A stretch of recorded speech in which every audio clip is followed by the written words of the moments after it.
Life asks us questions.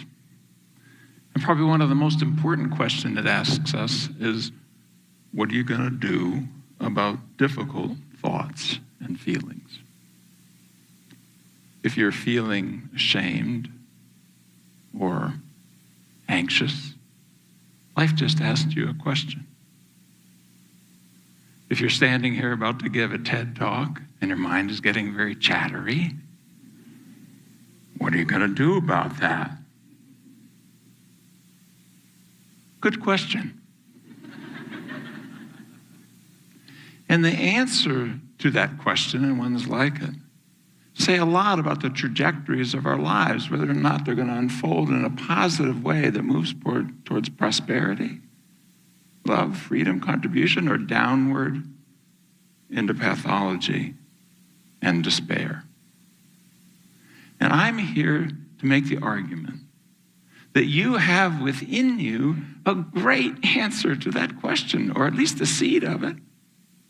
But you also have this arrogant, storytelling, problem-solving, analytic, judgmental mind between your ears that doesn't have the answer and is constantly tempting you into taking the wrong direction. My name is Steve Hays, and for the last 30 years, I and my colleagues have been studying a small set of psychological processes, fancy words for things people do, called psychological flexibility. It's a set of answers to that question. And in more than 1,000 studies, we've shown that psychological flexibility predicts, are you going to develop a mental health problem, anxiety, depression, trauma? If you have one, it predicts later on, will you have two? It predicts how severe they are, how chronic they'll be. But not just that, it predicts all kinds of other things that are important to us, even though it's not psychopathology, such as what kind of parent are you going to be? What kind of worker are you going to be? Can you step up to the behavioral challenges of physical disease? Can you stick to your exercise program? Everywhere that human minds go, psychological flexibility is relevant. And what I want to do in this talk is to walk you through the science of psychological flexibility, because we've learned how to change these processes in several hundred studies using acceptance and commitment therapy, or ACT, but not just ACT, related methods to target flexibility. We've shown that we can change it, and when we change it, those life trajectories that are negative go positive with outcomes in all the areas that I just mentioned, and many more. So I want to walk you through what the elements of psychological flexibility, what they are. And I'm going to take you back to a moment in my life 34 years ago where I first turned powerfully in their direction. Decades ago, 34 years ago, at 2 a.m. on a brown and gold shag carpet, with my body almost literally in this posture and my mind for sure in this posture. I had, for 2 to 3 years, been spiraling down into the hell of panic disorder. It began in a horrific department meeting where I was forced to watch full professors fight in a way that only wild animals and full professors are capable of.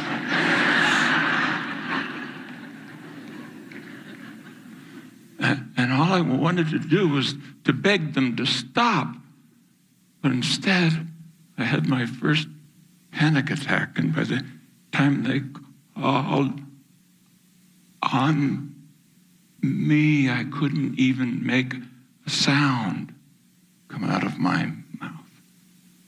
And then the shock and horror and embarrassment of that first and public panic attack. I did all of the logical, reasonable, sensible, and pathological things your mind tells you to do. I tried to run from anxiety. I tried to fight. with anxiety, and I tried to hide from anxiety. I sat next to the door. I watched its coming. I argued my way out of it. I took the tranquilizers, and as I did all those things, the panic attacks increased in frequency and in intensity. First at work, but then while traveling, and then in restaurants, and then in movie theaters, and then in elevators, and then on phone calls, and then in the safety of home. And finally, even being awakened at 2 a.m.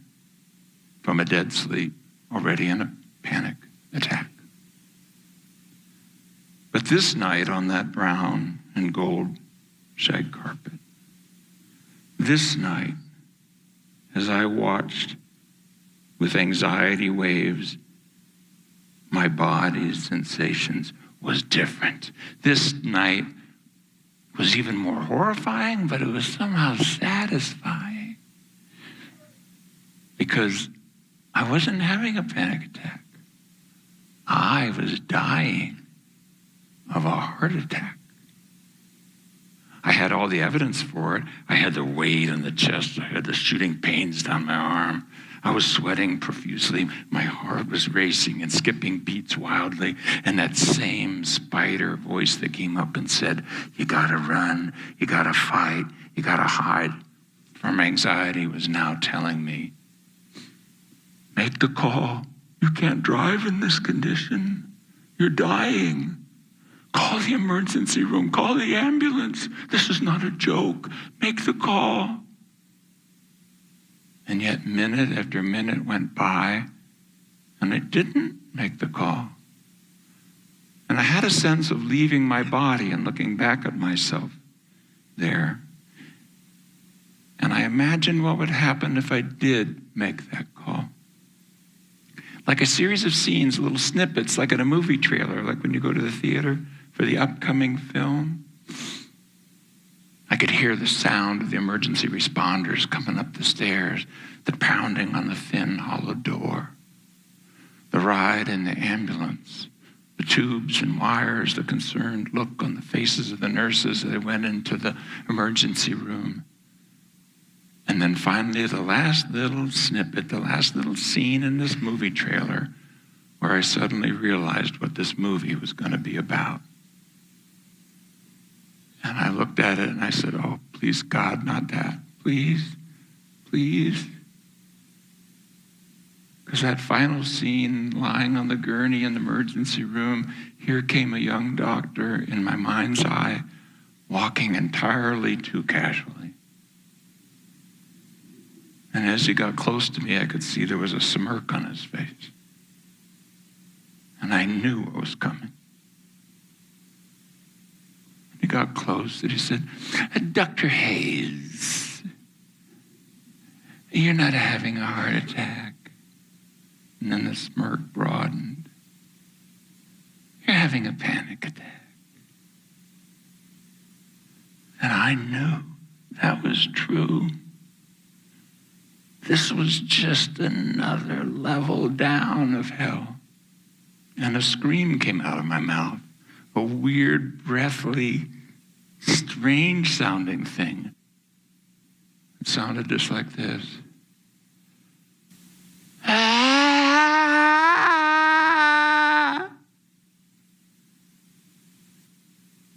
And as I bounced off the bottom, another door opened. I don't know how long it was, but it was a few minutes later, from a rarely visited but deeply me part of me, from the part of me that's behind your eyes, the more spiritual part, from my very soul, if you want to say it that way, words came out. I'm pretty sure I said it out loud to no one at 2 a.m. I said, I don't know who you are, but apparently you can make me hurt. You can make me suffer. But I'll tell you one thing you cannot do. You can't make me turn from my own experience. You can't